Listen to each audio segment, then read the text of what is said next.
Hello बच्चों, मैं आपको महासागरीय जल का तापमान पढ़ा रही थी, जिसमें से मैंने कुछ टॉपिक आपको पढ़ा दिए थे। ठीक है, मैंने आपको अक्षांश तक पढ़ा दिया था। इसके आगे हमें पढ़ना है। हम लोग पढ़ रहे थे महासागरीय जल के तापमान, उसका जो टेम्परेचर के वितरण को कई कारक प्रभावित करते हैं। ठीक है, कई तरह के ऐसे कारक होते हैं जो उसको प्रभावित करते हैं। उसमें से मैंने आपको एक कारक अक्षांश बता दिया था।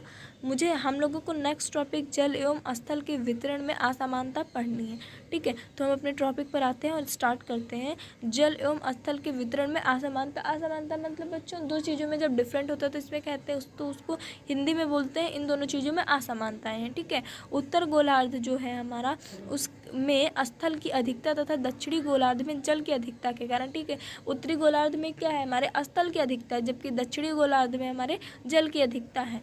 ठीक है, तो इसके कारण क्या होता है, तापक्रम का जो वितरण है उसमें असमानता पाई जाती है। ठीक है, तो नॉर्मल सी बात है, पाई ही जाएगी। क्यों? क्योंकि हमारा एक तरफ गोलार्ध है जिसमें स्थल अधिक है, दूसरी तरफ गोलार्ध है जिसमें समुद्र अधिक, सागर अधिक है। ठीक है, तो क्या होगा, इनके तापक्रम के जो वितरण है उसमें असमानता पाई जाती है। गर्म स्थल के संपर्क के कारण महासागर अधिक ऊष्मा प्राप्त कर लेते हैं। ठीक है, गर्म स्थल मतलब गर्म पार्ट जमीन के कारण। ठीक है, स्थल के संपर्क में संपर्क के कारण जो हमारा महासागर है वो अधिक ऊष्मा प्राप्त कर लेता है, जिस कारण उत्तरी गोलार्ध के महासागरों का तापक्रम, जो उत्तरी गोलार्ध हमारे होते हैं उनका जो महासागर होता है उसका जो टेम्परेचर होता है, ठीक है, जो हमारे उत्तरी गोलार्ध के महासागरों के टेम्परेचर होते हैं वो दक्षिणी गोलार्ध की अपेक्षा अधिक रहता है। ठीक है, हमेशा जो हमारा दक्षिणी गोलार्ध है उसका टेम्परेचर कम रहता है, उत्तरी गोलार्ध का अधिक रहता है। ठंडे स्थलीय भाग महासागर के तापक्रम घटा देते हैं। ठीक है, जो ठंडा स्थल होता है मतलब जो ठंडे क्षेत्र होते हैं वो क्या करते हैं, महासागरीय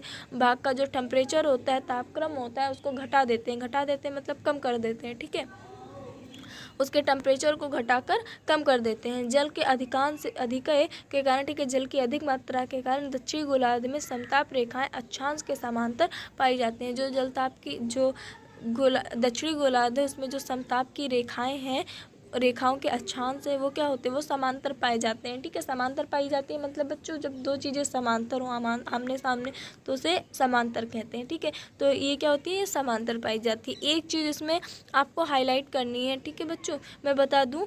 ठीक है, तो आप ये लिख लीजिएगी कि दक्षिणी गोलार्ध में महासागरों का तापक्रम जो होता है, उत्तरी गोलार्ध में महासागरों का जो तापक्रम होता है वो दक्षिणी गोलार्ध की अपेक्षा अधिक होता है। ठीक है, ये चीज़ें आप हाईलाइट कर लीजिएगा, क्योंकि आप लोग जब पढ़ते रहें ना, ठीक है, आप जब नोट्स नोट करें तो आप उस टाइम क्या करें, उस टाइम आप गौर करें कि ये क्वेश्चन MCQ के लिए क्या राइट है। अगर आपको अपने मन में फील हो कि हाँ पूछ तो सकता है भाई, तो आपका हाईलाइट करने में क्या जा रहा है, एक अच्छे से नज़र ही पड़ जाएगी ना, तो आप उसको तुरंत हाईलाइट कर लें। क्योंकि थ्योरी के क्वेश्चन अगर मान लीजिए आपको ने सिर्फ और सिर्फ सुना है, मेरी वीडियो को सिर्फ और सिर्फ बस सुना है, तो आपको कुछ चीज़ें नोट हो जाएंगी, कुछ आप बनाकर लिख लेंगे। पर भाई MCQ में ऐसा नहीं चलेगा ना, MCQ में आपका एक फाइनल रहेगा। ठीक है, सो हम आगे चलते हैं। प्रचलित पवन, हवाओं की दिशा का सागरीय तापक्रम पर पर्याप्त प्रभाव पड़ता है। ठीक है, जो हमारी हवाएं हैं इनकी दिशा, ठीक है, इनकी जो दिशा होती है इसका भी सागरीय तापक्रम पर अधिक प्रभाव या फिर एक हद तक पर्याप्त मात्रा में प्रभाव पड़ता है। ठीक है, जब स्थल से सागर की ओर हवाएं चलती हैं, ठीक है, जब स्थल मतलब ज़मीन से सागर की ओर हवाएं चलती हैं, ठीक है, हवाएं चलती है मतलब बच्चों उसकी और उसकी दिशा में जाती हैं। ठीक है, चलती हैं तो अपने साथ तट के सागर की गर्म जल को, ठीक है, जो उनके साथ, तो हवाएं अपने साथ क्या करती है, सब कुछ धूल कण मिट्टी अदर मतलब जितनी भी चीज़ें हैं सब क्या करती है अपने साथ लेकर चलती हैं। तो वो अपने साथ जो तट के सागर के गर्म जल को सागर की ओर बहा ले जाती हैं। ठीक है, वो क्या करती हैं, जो अपने साथ ही वो सागर के गर्म जल को सागर की ओर बहा ले जाती हैं। इसकी स्थान पूर्ति के लिए नीचे से ठंडा जल ऊपर आता है। ठीक है, मतलब देखो अब इक्वल करने के लिए, बराबर करने के लिए, अब ऊपर तो वो गई और छोड़ दी, तो अब क्या हो गया, ऊपर का पार्ट गर्म हो गया, तो क्या करती हैं अब नीचे से जो ठंडी जलें होती हैं वो ऊपर आती हैं, ऊपर की ओर आती है, जिस कारण वह तापक्रम कम हो जाता है, जिसके कारण तापक्रम कम हो जाता है। ठीक है, इसके विपरीत जहाँ पर हवाएं तट की ओर चलती है, ठीक है, इसके अपोजिट जहाँ पर हवाएं तट की ओर चलती हैं वहाँ पर तट के पास गर्म जल राशि एकत्रित हो जाती है। वहाँ क्या होती है, तट के पास खूब सारी गर्म जल राशि एकत्रित हो जाती है, मतलब इकट्ठा हो जाती है। ठीक है, जिस कारण तापक्रम बढ़ जाता है, वहाँ का तापक्रम जो होता है वो बढ़ जाता है, टेम्परेचर बढ़ जाता है। महासागरीय धाराएं महासागरों की गर्म तथा ठंडी जलधाराएं प्रवाही क्षेत्रों के तापक्रम को नियंत्रित करती है। ठीक है, जो हमारा महासागर है इसकी जो गर्म और ठंडी जलधाराएं मतलब जल की जो धारा होती है, ठीक है, वो प्रभावित क्षेत्रों के तापक्रम को नियंत्रित करती है, मतलब उसका जो तापक्रम टेम्परेचर होता है उसको क्या करती है, नियंत्रित करती है। ठीक है, गर्म जलधाराएं जहाँ पर पहुँचती हैं वहाँ का तापक्रम बढ़ा देती है। ये जलधाराएं जहाँ भी पहुँचती हैं क्योंकि ये ठंडी होती है, ठीक है, और ऊपर से जल, ठीक है, तो ये क्या करती हैं, उस जगह को भी ठंडा कर देती हैं। ठीक है, तो वहाँ का टेम्परेचर, ठीक है। अन्य कारक, इसके अन्य कारक हैं, ठीक है, अन्य कारक जो है ये इसका है अन्य सागरीय कटक। ठीक है, जो सागरीय कटक के कारण इनमें दोनों और तापक्रम में पर्याप्त भिन्नता होती है। ठीक है, सागरीय जो कटक होते हैं इसके दोनों ओर क्या होती है, पर्याप्त भिन्नता होती है। किसमें भिन्नता होती है, टेम्परेचर को लेकर भिन्नता होती है। ठीक है, स्थानीय मैदान संबंधी दिशाएं, ठीक है, स्थानीय जो मौसम संबंधी जो दिशाएं होती हैं जैसे तूफान, चक्रवात आदि सागरीय तापक्रम को प्रभावित करते हैं। ठीक है, तूफान, चक्रवात ये सारी चीज़ें क्या करता है, सागरीय तापक्रम को प्रभावित करता है। ठीक है, इसके द्वारा दैनिक तापमान जो होता है, तापक्रम होता है वो अधिक प्रभावित होता है। इसके कारण जो टेम्परेचर होता है, तापक्रम होता है, ताप का जो क्रम होता है, ठीक है, टेम्परेचर क्यों, जो ताप का क्रम होता है वो अधिक प्रभावित होता है। ठीक है, सागर की स्थिति तथा आकार का सागरीय तापक्रम के वितरण में अधिक महत्व है। जो सागर जल की स्थिति, ठीक है, और उसका जो आकार है वो सागरीय तापक्रम के वितरण पर अपना अधिक प्रभाव डालता है। ठीक है, निम्न अक्षांश में स्थित सागरों का तापक्रम उच्च अक्षांशों में स्थित सागरों के अपेक्षा अधिक होता है। ठीक है, जो निम्न में स्थित होते हैं, निम्न अक्षांश में उनका जो सागर की अपेक्षा उनका क्या होता है, वो अधिक होते हैं। क्या अधिक होता है, तापक्रम अधिक होता है। निचले अक्षांश में स्थल से घिरे सागरों का तापक्रम खुले सागर की अपेक्षा अधिक होता है। ठीक है, क्या होता है, जो निचले अक्षांश होते हैं, नीचे वाले अक्षांश होते हैं, ठीक है, नीचे वाले अक्षांश के स्थल से घिरे सागर, ठीक है, जो उनसे घिरे सागर होते हैं उनका तापक्रम खुले सागर मतलब जो खुले होते हैं, ठीक है, जिनमें कोई स्थल बांध कुछ नहीं, जो खुले होते हैं उनकी अपेक्षा अधिक होता है। ठीक है, तो निचले वाले अधिक होते हैं और जो खुले सागर होते हैं वो क्या होते हैं, कम होते हैं। ठीक है, ये सारी चीज़ें थोड़ी कन्फ्यूज़न वाली हो जाती है, मैं खुद कन्फ्यूज़ हो जाती हूँ, तो आप लोग प्लीज़ गौर करके पढ़ना। ठीक है, ज़रा सा भी इधर का उधर हुआ और टीचर अच्छा खासा मिल गया, नंबर काट लेगा।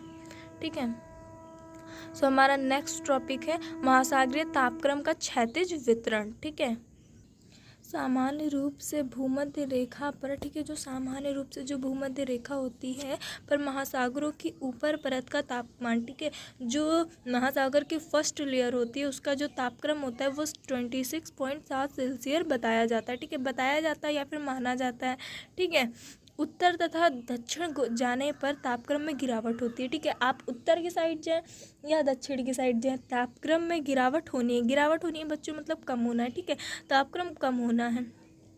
तापक्रम में यह गिरावट प्रत्येक अक्षांश आगे बढ़ने पर, मतलब यह जो गिरावट होती है ये क्यों होती है, प्रत्येक अक्षांश आगे बढ़ने पर यह गिरावट होती है। ठीक है, आगे बढ़ने पर 0.5 तक दर में होती है। ठीक है, अच्छा, जो दक्षिण गोलार्ध की अपेक्षा उत्तरी गोलार्ध में अधिक तापक्रम पाया जाता है। जो दक्षिणी गोलार्ध है इसकी अपेक्षा, ठीक है, अगर दोनों का कंपैरिजन करेंगे, ठीक है, तो क्या डिसाइड होगा, मतलब क्या एक निष्कर्ष निकलेगा कि दक्षिणी गोलार्ध की अपेक्षा उत्तरी गोलार्ध में अधिक तापक्रम होता है, मतलब दक्षिणी गोलार्ध की अपेक्षा उत्तरी गोलार्ध में अधिक पाया जाता है। ठीक है, सो सभी महासागरों का औसत वार्षिक तापक्रम, जो सभी महासागर है इनका औसत यहाँ पर सभी की बात हो रही है बच्चों, एक या दो की नहीं। ठीक है, तो जो सभी महासागरों का औसत वार्षिक तापक्रम है वो 17.2 डिग्री सेल्सियस निश्चित किया गया है। ठीक है, देखो इसको आप हाईलाइट कर लें। मैंने वैसे रेड पेन से पर्सनली लिख रखा है, पर आप हाईलाइट कर लें, ज़्यादा अच्छा रहेगा।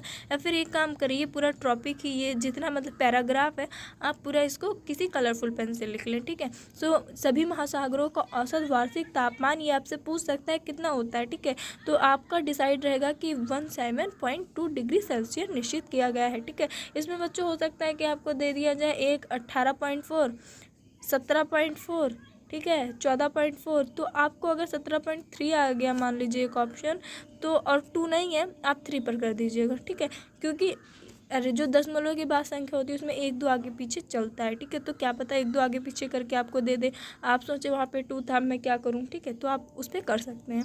दक्षिण गोलार्ध का औसत वार्षिक तापक्रम। ठीक है, दक्षिण गोलार्ध का भी तापक्रम डिसाइड है। तो जो दक्षिणी गोलार्ध का औसत वार्षिक तापक्रम है वो है 19.4 डिग्री सेल्सियस था। उत्तरी गोलार्ध का था बच्चों।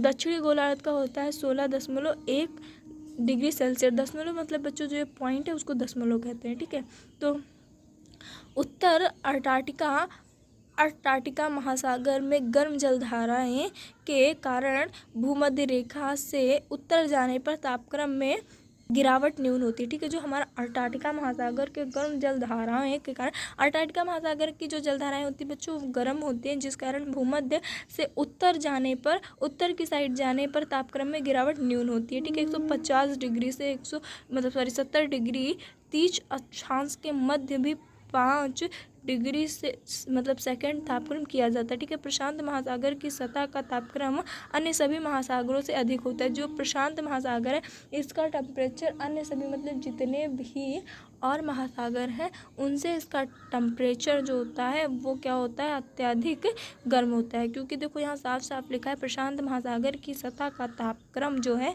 वो अन्य सभी और जितने भी महासागर हैं, ठीक है, अन्य सभी में सारे आ गए, तो जितने भी और महासागर हैं उसमें अधिक होता है। ठीक है, हिंद महासागर का तापक्रम जो है वो 17.03 सेकंड तथा अंटार्कटिका महासागर का तापक्रम 16.91 सेकंड है। ठीक है, सेल्सियस है। देखो बच्चों, मेरा काम था पढ़ाना, मैंने पढ़ा दिया। ठीक है, अब आपका काम है नोट करना, ना समझ में आए पूछना, क्योंकि जब तक आप मुझसे नहीं पूछोगे मुझे कैसे पता चलेगा आपको क्या समझ में आया क्या समझ में नहीं आया। ठीक है, आपको जो ना समझ में आए प्लीज़ मुझे कमेंट में बताइए, मैं आपको उसे समझाने की दोबारा कोशिश करूँगी। अगर आप मुझसे ये बोल देंगे मुझे समझ नहीं आया, मैं वो टॉपिक उठाकर आपको फिर से पर्सनली उसकी एक वीडियो बनाकर आपको समझा दूँगी। ठीक है, मैं एक बार फिर से बता रही हूँ, जितने भी सारी चीज़ें मैंने लिख रखे हैं कि हाँ इसका तापक्रम इतना होता है, इसका तापक्रम इतना होता है, उन सारी चीज़ों को आपको हाईलाइट कर लेना है। ठीक है, जिससे कि आपको ही आसानी होगी। हाईलाइट रहेगा आपका फ़ौरन नज़र पड़ेगी। ठीक है, हाईलाइट चीज़ों पर आप पेपर में भी उन चीज़ों को प्लीज़ हाईलाइट कर दें जो इम्पोर्टेंट हो, आपको प्रॉपर ट्रस्ट हो कि हाँ ये हाईलाइट कर रहा हूँ, इसका मतलब इसको मैंने 90 आप 100 में 100% श्योर हो कि हाँ इसमें एक वर्ड भी मात्रा भी गलत मैंने नहीं लगाई है। ठीक है, आज की वीडियो यहीं तक रखते हैं। अभी इसमें एक टॉपिक है जिसको मैं नेक्स्ट वीडियो में आपको पढ़ाऊंगी, क्योंकि ऐसे वीडियो बहुत ज़्यादा लॉन्ग हो जाएगी और अगर आपको सिर्फ पढ़ना होता तो किताब को पढ़ने के साथ साथ नोट्स भी बनानी है, तो जिसकी वजह से आप बोर फील करने लगेंगे। ठीक है, तो आप यहाँ तक कंप्लीट कीजिए, इसके बाद आपको नेक्स्ट वीडियो का बहुत जल्दी मिलेगी। ठीक है, और प्लीज़ आप चैनल को लाइक एंड सब्सक्राइब कर दें। Thank you.